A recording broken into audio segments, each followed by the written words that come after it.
दोस्तों, कैसे हैं आप सब लोग। सिविल सर्विसेज हब के टू द पॉइंट सेक्शन में आपका एक बार फिर से स्वागत है। दोस्तों, आज के टू द पॉइंट सेक्शन में हम डिस्कशन करेंगे लोक अदालत का। तो ये शुरू करते हैं अपने आज के वीडियो को। दोस्तों, जैसा कि आपको ध्यान ही है कि हमारे देश में जो जुडिशियरी है, जुडिशियरी की जो स्थिति है वो किस किस प्रकार की बनी हुई है। कई लाख जो केसेस हैं वो भारत के जो जुडिशरी सिस्टम है, कोर्ट्स हैं, उसमें पेंडिंग पड़े हुए हैं। उनका डिसीजन काफ़ी डिले हो जाता है। इसी कारण से कई कई बार तो ऐसा होता है कि एक मंथ में एक जो केस होता है उसकी सुनवाई भी नहीं हो पाती है। 2 से 3 मंथ की 60 से 90 दिन का जो रेशियो है एक डाटा के अकॉर्डिंग चलता है भारतीय जुडिशरी में। जो एक केस की डेट होती है तो वापस से डेट आने में 60 से 90 दिन का समय लगता है। और इस प्रकार की स्थिति में जो केस होता है वो कई सालों तक चलता रहता है। ऐसी स्थिति भी कई बार बन जाती है कि जो फरियादी होता है, जो परिवादी होता है, वो उसकी मृत्यु तक हो जाती है लेकिन उसके केस का जो जजमेंट है वो नहीं होता है। तो इस प्रकार की स्थिति देखने को मिलती है। लेकिन अभी हाल ही में जो जुडिशरी ने काफ़ी अपने आप को इम्प्रूवमेंट किया है, और इम्प्रूवमेंट करने के साथ में जो कई जो इम्प्रूवमेंट की इम्प्लीमेंटेशन है उन्होंने भी किया है। और जो डिसीजन टेकिंग पावर है वो भी अभी फास्ट हुई है। खासतौर के जो हीनियस क्राइम है उसमें तो अभी इस प्रकार के केसेस की सुनवाई है वो फास्ट ट्रैक स्तर पर की जाती है। तो इसीलिए जो भारतीय संविधान में लोक अदालत की जो है वो स्थापना की गई है। भारतीय जुडिशरी में लोक अदालत की स्थापना की गई है ताकि जो केसेस हैं उनका उनकी तुरंत सुनवाई हो सके और उनका जो निपटान है वो निचले स्तर पर आपसी समझौते से ही किया जा सके।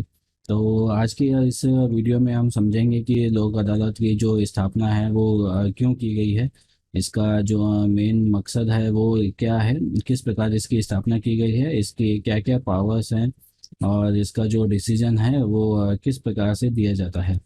तो आइए शुरू करते हैं। बहुत ही इंटरेस्टिंग वीडियो रहेगा आज का ये, तो वीडियो के अंत तक बने रहिएगा। चलिए शुरू करते हैं आज का टू द पॉइंट सेक्शन। दोस्तों, लोक अदालत जो होती है, जैसा कि नाम से ही इससे आपको प्रदर्शित हो रहा है कि ये लोक अदालत है, लोगों के लेवल की अदालत है। लोक अदालत या सामान्य जो पर्सन होते हैं वो इनमें जो इन्वॉल्वमेंट उनका होता है, इसलिए इनको लोक अदालत कहा जाता है। बेसिकली लोक अदालत एक ऐसी अदालत या मंच है जहाँ पर न्यायालयों में विवाद, मामलों, मुकदमेबाजी से पहले की स्थिति से जुड़े मामले का समाधान समझौते से या सौहार्दपूर्ण तरीके से किया जाता है। इसमें विवादों के दोनों पक्ष के मध्य उत्पन्न हुए विवाद को बातचीत या मध्यस्थता के माध्यम से उनके आपसी समझौते के आधार पर उनका निपटान किया जाता है। बेसिकली जो लोक अदालत में जो केसेस होते हैं उनमें जो केस आते हैं उनमें आपसी समझौते से इन केसेस को जो है निपटाया जाता है, उनका रिजल्ट दिया जाता है। और आपसी समझौते से इनमें जो उत्पन्न विवाद होता है उसको निपटाया जाता है। और जो कॉग्निजिबल जो केसेस होते हैं, आप जानते हैं कि नॉन कॉग्निजिबल और कॉग्निजिबल केस होते हैं। जिनमें नॉन कॉग्निजिबल होते हैं जिनमें समझौता नहीं हो सकता है। ऐसे कई केसेस हैं जिसमें मृत्यु है, रेप है, और अटेम्प्ट टू मर्डर है, आतंकवादी गतिविधियां हैं। इस प्रकार की सारी गतिविधियां जो नॉन कॉग्निजिबल होती हैं, और जो कॉग्निजिबल होती हैं वो समझौता करने लायक जो विवाद होते हैं वो इस प्रकार के केसों का जो लोक अदालत में निपटान किया जाता है। इसके अलावा लोक अदालत का अर्थ है लोगों का न्यायालय। यह एक ऐसा मंच है जहां विवादों को आपसी सहमति से निपटाया जाता है। यह गांधी जी के सिद्धांतों पर आधारित है। ये बहुत इंपॉर्टेंट पॉइंट है दोस्तों, इसे ध्यान में रखिएगा कि लोक अदालत का जो कंसेप्ट है वो गांधीयन जो स्क्रिप्ट है उस पे डिपेंडेंट है। लोक अदालत में जो विवादों का निपटान होता है वो एक वैकल्पिक साधन है। लोक अदालत बेंच सभी स्तरों पर, जैसे सर्वोच्च न्यायालय में, उच्च न्यायालय में और जिला स्तर पर दो पक्षों के मध्य में जो विवाद होता है उसे आपसी सहमति से निपटाने के लिए गठित की जाती है। इसके अलावा लोक अदालत को जो स्थापना इसकी की गई है वो विधिक सेवा प्राधिकरण अधिनियम 1987 के तहत इसकी स्थापना की गई है। और जो लोक अदालत को एक वैधानिक दर्जा भी इसे प्राप्त है, जिसके तहत जो लोक अदालत में जो अवार्ड दिया जाता है, जो निर्णय दिया जाता है, उसे सिविल न्यायालय के निर्णय के समकक्षी माना जाता है, और दोनों पक्ष जो होते हैं वो इस निर्णय को मानने के लिए बाध्यकारी होते हैं। एक बहुत ही इम्पोर्टेंट बात यह है कि लोक अदालत का जो रिजल्ट, जो डिसीजन होता है, जो निर्णय होता है, जो अवार्ड इस न्यायालय के द्वारा दिया जाता है, उसके विरुद्ध किसी भी न्यायालय में अपील नहीं की जाती है। तो इस प्रकार से जो लोक अदालत है उसके द्वारा जो भी रिजल्ट दिया जाता है, जो भी निर्णय दिया जाता है, उसकी जो सुनवाई है वो किसी अन्य कोर्ट में नहीं की जाती है। और यही जो है इसका जो मेन जो पर्पज़ है वो यहीं से सॉल्व होता है केसेस को निपटाने का, कि इसके द्वारा जो भी केसेस का निपटान किया जाता है, जो भी केसेस इसके द्वारा सॉल्व किए जाते हैं या उनका रिजल्ट दिया जाता है, उसका जो हायर अथॉरिटी में या हायर कोर्ट्स में उसकी अपील नहीं होती है, और इसलिए वो केस वहीं पे फाइनल रिजल्ट के रूप में वहीं पर ही ख़त्म हो जाता है। इस प्रकार लोक अदालत एक इन केसेस को निपटाने में एक बहुत महत्वपूर्ण भूमिका निभाता है। इसके अलावा जो लोक अदालत होती है उसके कई दायरे होते हैं, कई लिमिटेशंस होती हैं, जिसमें न्यायालय में लंबित मुकदमों का जो समझौता केवल ऐसे आपराधिक मुकदमों को छोड़कर जिसमें समझौता कानून संभव नहीं है, नॉन कॉग्निजिबल जो ऑफेंस हैं, जो क्रिमिनल ऑफेंस हैं, उनको छोड़कर लोक अदालत में केसेस आते हैं। सभी प्रकार के सिविल और आपराधिक मुकदमे इस लोक अदालत में आपसी समझौते के द्वारा निपटाए जाते हैं। जो कॉग्निजिबल हैं उन केसेस का निपटान ही इस न्यायालय में किया जाता है। न्यायालय में मुकदमा जाने से पहले समझौता ऐसे विवाद जिसमें न्यायालय में समकक्ष दायर नहीं किया गया हो या प्री लिटिगेशन स्तर पर हो, और मुकदमा दायर करने के बिना ही दोनों पक्ष आपसी सहमति से लोक अदालत में निस्तारण कर सकते हैं। ऐसे केसेस जिसमें या तो प्री लिटिगेशन दायर कर दिया गया हो, या अभी कोर्ट में मुकदमा दायर नहीं किया गया हो, या दायर कर दिया हो लेकिन उसकी कोई भी सुनवाई नहीं हुई हो, ऐसी स्थिति में जो लोक अदालत में केसेस हैं वो उनको ले जाया जा सकता है, और वहाँ पर जो इन केसेस की सुनवाई की जा सकती है। आइए समझते हैं लोक अदालत की जो कुछ विशेषता हैं वो क्या क्या विशेषता हैं। सबसे पहली विशेषता बहुत इंपॉर्टेंट है, लोक अदालत में किसी भी केस को लड़ने के लिए जो फीस है वो नहीं देनी पड़ती है, इसमें कोई भी फीस नहीं लगती है। यदि न्यायालय में लंबित मुकदमों में कोर्ट फीस जमा कराई गई है तो लोक अदालत में विवाद निपटान होने के बाद में फीस वापस कर दी जाती है। अगर कोई ऐसा केस है जिसका जो पहले से ही किसी कोर्ट में चल रहा है, कोई हायर डिस्ट्रिक्ट कोर्ट में या हाई कोर्ट में या किसी भी कोर्ट में चल रहा है, वहाँ से अगर उसे लोक अदालत में ट्रांसफ़र किया जाता है, तो ऐसी स्थिति में जब उसका डिसीजन होता है तो डिसीजन हो जाने पर जो उसकी फ़ीस जो भी उसकी लगी होती है, जिसके भी पक्ष में रिजल्ट सुनाया जाता है, तो अगर उसकी कोई भी फीस लगी होती है वो फीस उसे वापस से लौटा दी जाती है। इसमें दोनों पक्षकार जज के साथ में स्वयं और अधिवक्ता के द्वारा बातचीत कर सकते हैं, जो नियमित कोर्ट में संभव नहीं है। ये भी एक इसकी बहुत महत्वपूर्ण विशेषता है। हमारे देश में जो कोर्ट की व्यवस्था है उसमें जो जज होते हैं उनसे केस के बारे में डिस्कशन जो है वो केवल वकील या एडवोकेट ही कर पाते हैं, और जो पक्षकार होते हैं दोनों, उन्हें किसी भी प्रकार की बातचीत जज से करने की अनुमति नहीं होती है। ऐसी स्थिति में जो दोनों पक्षकार होते हैं अपना पक्ष नहीं रख पाते हैं, और जो जज होता है वो उनको सुनता भी नहीं है। लेकिन लोक अदालत में ऐसा नहीं होता है।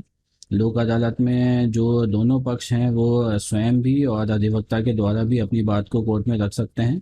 और इसमें एक और जो लेवल की बात है कि जिसमें जो जज होता है वो जनरल कोर्ट्स में आपने देखा होगा, जज एक अपर लेवल पर एक अपर सीट पे बैठता है, उसके नीचे का जो एरिया होता है वहाँ पर जो सुनवाई का यहाँ पे दो बॉक्स होते हैं, और इधर के जो एरिया लोअर लेवल पे होता है उसमें सुनवाई का काम होता है। लेकिन लोक अदालत में ऐसा नहीं होता। लोक अदालत में एक सामान्य टेबल होती है, इस टेबल पे यहाँ पर जज बैठे होते हैं और यहाँ पर इनके वकील होते हैं, और सामने बैठकर ही जो इनकी जो सुनवाई है वो एक लेवल पर की जाती है। इसमें लोक अदालत का यह महत्वपूर्ण गुण है कि इसमें त्वरित न्याय मिलता है। इस गुण के कारण ही इनकी स्थापना की गई है। लोक अदालत के द्वारा पास अवार्ड दोनों पक्षों के लिए बाध्यकारी होते हैं। ये हमने पहले भी बताया है कि ये दोनों पक्षों के लिए बाध्यकारी होते हैं। इसे डेक्री के नाम से बुलाया जाता है तथा इसके विरुद्ध किसी भी न्यायालय में अपील नहीं की जा सकती है। इसके अलावा जो लोक अदालत होती हैं वो कई ऐसी जगह हैं जहाँ पर स्थायी रूप से भी इनकी वर्किंग होती है, और जनरल जो सिनेरियो होता है उसमें लोक अदालत में केस ले जाने की मांग जो पक्षकार होते हैं उनके द्वारा की जाती है। तो लोक अदालत में केस ले जाने पर उनका जो केस है वो लोक अदालत में ले जाया जाता है। लेकिन कई ऐसी जगह हैं जहाँ पर स्थायी लोक अदालत का गठन विधिक विधिक सेवा प्राधिकरण अधिनियम 1987 की धारा 20B की उपधारा 1 के अंतर्गत किया गया है। जनहित में सेवाओं से संबंधित विभाग जैसे बिजली, पानी, अस्पताल आदि से संबंधित मामलों को मुकदमे दायर करने से पहले आपसी सुलह से इन्हें निपटा लिया जाता है। तो इस प्रकार के जो केसेस हैं जिसमें बिजली, पानी, अस्पताल और ऐसे जो जनरल मुद्दे हैं वो इसमें समाहित होते हैं। उन मुद्दों के ऊपर ही इसमें आपसी जो झगड़ा होता है वो आपसी सुलह से इनको निपटा लिया जाता है, और आपसी सुलह के द्वारा ही इसकी जो डिक्री है वो इस कोर्ट के द्वारा सुनाई दी जाती है, जो दोनों पक्षों पर बाध्यकारी होती है। कोई भी पक्ष जिसका संबंध इन जनहित सेवाओं से है वह इन विवादों को निपटाने के लिए स्थायी लोक अदालतों में आवेदन कर सकता है। इसके अलावा हाल ही में जो इंटरनेट की सुविधा उपलब्ध हुई है और जो इसके लिए इंडिया का डेवलपमेंट हमारे देश में हो रहा है उसको लेकर ई लोक अदालत का भी जो गठन है कई जगह पे किया गया है। इसमें ऑनलाइन लोक अदालत या ई लोक अदालत का एक नया नवाचार शुरू किया गया है, जिसमें अधिकतम लाभ के लिए टेक्नोलॉजी का उपयोग किया गया है। यह लोक अदालत का ही एक वर्चुअल रूप है जो लोगों को घर बैठे न्याय प्राप्त करने के लिए एक मंच प्रदान करता है। इसमें क्या होता है कि लोक अदालत जो होती है वो एक वर्चुअल रूप में लगती है। वर्चुअली इसका जो आयोजन आयोजन है वो किया जाता है। इसके वर्चुअली इसका आयोजन करने से जो पक्षकार होते हैं उनको कहीं पे भी जाने की आवश्यकता नहीं बैठ पड़ती है, और घर बैठकर ही उनका निपटारा जो है वो इस माध्यम से किया जाता है। ई लोक अदालतों में जो संचालन के लिए खर्च होता है वो कम होता है। इसमें परंपरागत रूप से केस से संबंधित जो खर्चों की जरूरत समाप्त हो जाती है। इसमें जो है वो कागजी कार्रवाई जो होती है वो कागजी कार्रवाई कम करनी पड़ती है या ना के बराबर ही कम करनी पड़ती है। इसलिए जो इसमें खर्चा होता है वो काफ़ी मिनिमम होता है। इसके अलावा एडीआर की व्यवस्था भी इसमें लोक अदालत में की जाती है, जिससे वैकल्पिक विवाद समाधान कहा जाता है एंड ऑल्टरनेटिव डिस्प्यूट रेजोल्यूशन इसे कहा जाता है। और इसके द्वारा विवादों को सुलझाने के संदर्भ में उन विभिन्न प्रकार की प्रक्रिया को संदर्भित करता है जो संबंधित पार्टियों को बिना ट्रायल या बगैर मुकदमेबाजी के विवादों को हल करने के लिए मदद करता है। एडीआर का जो प्रोसेस है वो प्रचलित रूप से मध्यस्थ और तटस्थ मूल्यांकन, लोक अदालत इत्यादि इसमें शामिल है। एडीआर का जो प्रोसेस होता है वो एक तरीके से आप माने कि लोक अदालत का ही एक बदला रूप है। इसमें भी जो आपसी सहमति से और दोनों जो पार्टियां होती हैं उनके बीच में मुकदमेबाजी से बचने के लिए एडीआर में केस को ले जाया जाता है, जहाँ पर कि आपसी सहमति से एक बीच का रास्ता निकालकर केस को निपटाया जाता है। तो इस प्रकार जो अल्टरनेट डिस्प्यूट रेजोल्यूशन का जो प्रोसेस है वो कार्य करता है। इसके अलावा जो आपने देखा कि जो लोक अदालत हैं उनके क्रियान्वयन से जुड़ी कई चुनौतियां भी हमारे देश में उपलब्ध हैं, और जो ये चुनौतियां किस प्रकार हैं आइए इन्हें समझते हैं। भारत की एक बड़ी आबादी जो है वो अशिक्षित है, जो न ही कानून प्रक्रिया और उसकी प्रणालियों से परिचित है। ऐसी स्थिति में संवैधानिक अधिकारों के प्रति वो सजग नहीं है। लोक अदालत की जो स्थापना है वो हमारे देश में की तो गई है, लेकिन लोक अदालत के बारे में काफ़ी लोगों को पता नहीं है, काफ़ी लोगों को इसकी जानकारी नहीं है। लोक अदालत में इसकी जानकारी नहीं होने के कारण जो त्वरित न्याय की प्रक्रिया है वो लोगों को नहीं मिल पाती है, और जो केसेस कोर्ट्स में जो सुनवाइयों का चक्कर होता है उसमें केस अटक के रह जाता है। और भारत में एक बड़ी आबादी ऐसी है जो कानूनी मदद इसलिए नहीं प्राप्त कर पाती क्योंकि वो सामाजिक और आर्थिक रूप से पिछड़ी है। लोक अदालत की जो जानकारी है वो नहीं होने के कारण इस प्रकार की स्थिति पैदा होती है, क्योंकि जो सामाजिक और आर्थिक रूप से पिछड़े लोग हैं उनको न्याय नहीं मिल पाता है, और आर्थिक रूप से जो पिछड़े लोग हैं वो अपना केस जो है वो फाइल नहीं कर पाते हैं। जबकि लोक अदालत में केस फाइलिंग की कोई भी फीस नहीं लगती है, और इसमें केस लड़ने की भी कोई भी फीस नहीं लगती है। अलबत्ता जो केस जो कहीं पे अगर किसी कोर्ट में चल रहा होता है वो उसका अगर डिसीजन लोक अदालत में होता है तो वो फीस भी इसमें लौटा दी जाती है। इसके अलावा यह एक आम धारणा है कि निशुल्क विधिक सेवा की गुणवत्ता अपेक्षाकृत अच्छी नहीं है। कई बार ऐसा भी देखा गया है कि सरकारी वकील बड़े नामचीन वकीलों के समक्ष अपने प्रकरण को ठीक ढंग से पेश नहीं कर पाते, जिससे फरियादी का कानून के प्रति अविश्वास बढ़ जाता है। कई बार ऐसी स्थिति देखने को मिलती है कि जो कई केसेस होते हैं वो कई लोगों के लिए जो बड़े बड़े वकील हैं वो लड़ रहे होते हैं। ऐसी स्थिति में जो फ्री का जो कहते हैं ना, हमारे देश में अगर फ्री में कुछ मिल जाए तो उसकी जो कदर नहीं होती है, तो ऐसी स्थिति हमारे इसमें भी देखने को मिलती है। और फ्री का जो ये न्याय उनको मिल रहा होता है उसके प्रति लोगों का विश्वास है वो कम रहता है। और अगर किसी वकील के सामने कोई बड़ा वकील आकर अगर केस लड़ता है तो एक जो उनकी जॉब का एस्पेक्ट देखते हुए वो उस केस को सही ढंग से नहीं लड़ पाते हैं, और ऐसी स्थिति में जो फरियादी का कानून के प्रति जो विश्वास होता है वो डगमगा जाता है। ऐसी स्थिति आपको देखने को मिलती है दोस्तों। जो फ्री की जो एडवाइस होती है वो हमारे यहाँ पे कोई भी नहीं लेना चाहता है। आपने देखा होगा कि आपने कभी अपने रिश्तेदारों को या किसी भी रिलेटिव को कोई भी एडवाइस दी होगी, चाहे से आप देखिए अभी कोविड का टाइम चल रहा है, कोविड के टाइम पे भी आपने किसी को एडवाइस दी होगी कि ऐसा कर लो भैया, ऐसा कर लो, आप तो बचे रहोगे, आपकी सुरक्षा होती रहेगी, तो वो नहीं मानते हैं। लेकिन अगर वही बात अगर उन्हें थोड़ा सा अगर कुछ हो जाएगा और एक जो डॉक्टर है वो डॉक्टर 300-500 रुपए की फीस लेकर उनको वही बात बताएगा तो वो उस चीज़ को फट से मान लेंगे। तो इस प्रकार का जो मेंटल माइंडसेट है वो हमारे देश में लोगों का है, इसे भी बदलने की बेहद ज़रूरत है। इसके अलावा विधिक सेवा देने के लिए जो वकील हैं उनकी भी कमी है, और लोक अदालत में जो वकील हैं वो जाते नहीं हैं क्योंकि इसमें सब कुछ फ्री में होता है। तो ऐसी स्थिति में उन्हें कुछ मिलता नहीं है, तो जो वकील हैं वो भी लोक अदालत का केस लड़ने के लिए राजी नहीं होते हैं। ऐसे में भारत में जो डिजिटल डिवाइड अधिक होने और डिजिटल इंफ्रास्ट्रक्चर कम होने से जो ई लोक अदालत है उसका उच्चतम लाभ नहीं मिल पा रहा है। हमारे देश में जो इंटरनेट की जो अवेलेबिलिटी है वो सभी जगह पे नहीं है। इस स्थिति में इंटरनेट से संबंधित जो सुविधाएं हैं, जो फैसिलिटीज़ हैं, वो उन लोगों को नहीं मिल पाती हैं, जिसमें कि ई लोक अदालत भी एक ऐसे ही फैसिलिटी है जिसको वो लोग अवेल नहीं कर पाते हैं, जिसमें कि वो अपने घर जाकर ही इस चीज़ को कर पाते हैं।